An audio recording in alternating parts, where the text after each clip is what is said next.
নমস্কার।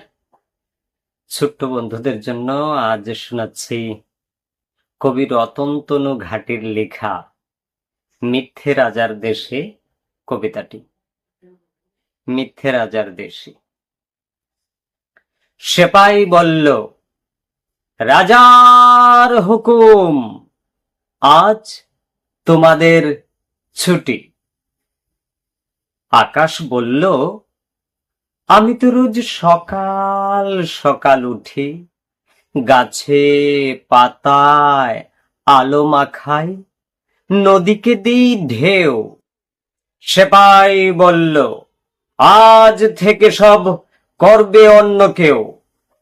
নদী বলল, হুজুর, আমি গরিব লোকের ঘরে কল্পনা দিই বিনি পয়সায়, কি হবে এর পরে?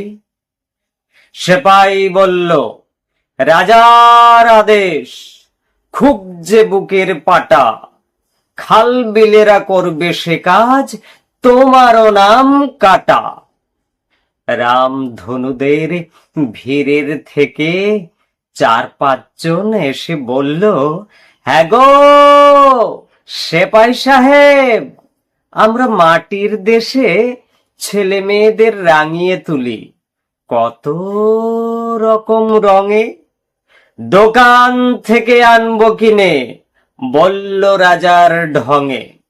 রোদেরা সব দাঁড়িয়েছিল, এসে বলল, সালাম, আমরাও কি ওদের মতো ছুটির নোটিশ পেলাম? সেপাই বলল, নূতন রানীর রং করেছ কালো, তাই তো তিনি বেজায় চটে, চলে যাওয়াই ভালো। আকাশ, নদী, রামধনু, রোদ চলল দিনের শেষে, এসব যেন সত্যি না হয় সত্যি রাজার দেশে। এসব যেন সত্যি না হয় সত্যি রাজার দেশে। এসব যেন সত্যি না হয় সত্যি রাজার দেশে। নমস্কার।